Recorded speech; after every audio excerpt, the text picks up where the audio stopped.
देखता लोग, ठीक से देखा लोग, नेचुरल ब्यूटी है, पागल तो होते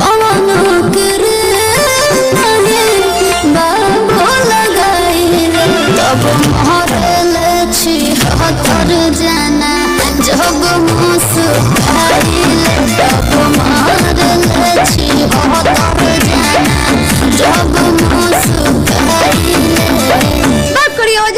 कमा से काहेंगे देखला जरा गुरुकुलम तो रोशियन फेल बनी बा हम दसवा फेल बनी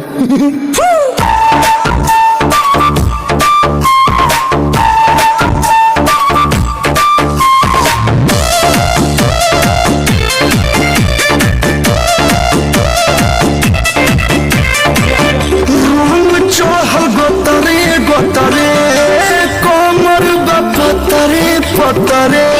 सच बात असही ना बधन बाटे टाइट हो मंडाई नहीं बॉडी लाइट हो मारा करी हल्का लाइट मने हल्का हल्का भोजन मीठ बोले ज्यादा मिठाई बोलबू हमरा बात के तो इतना घमंड बाकी सब इंस्टाग्राम के लेकर पगला गल बन से वो हमरा के पावे खातिर नेचुरल ब्यूटी बनी यही से एक बेली छुरी कौन करे बाबू लगाई तब महरल छी हतर जाना जब मुस्काइले तब महरल छी हतर जाना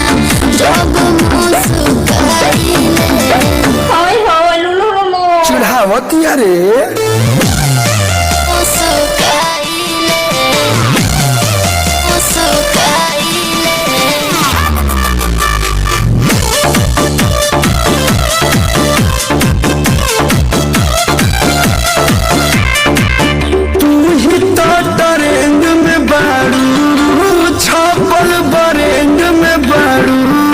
बड़ी हालाबा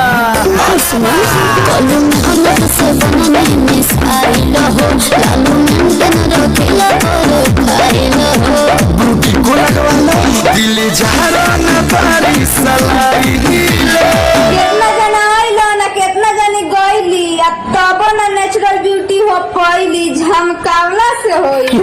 कौन करे बाबू लगाई तब महरल छी हतर जाना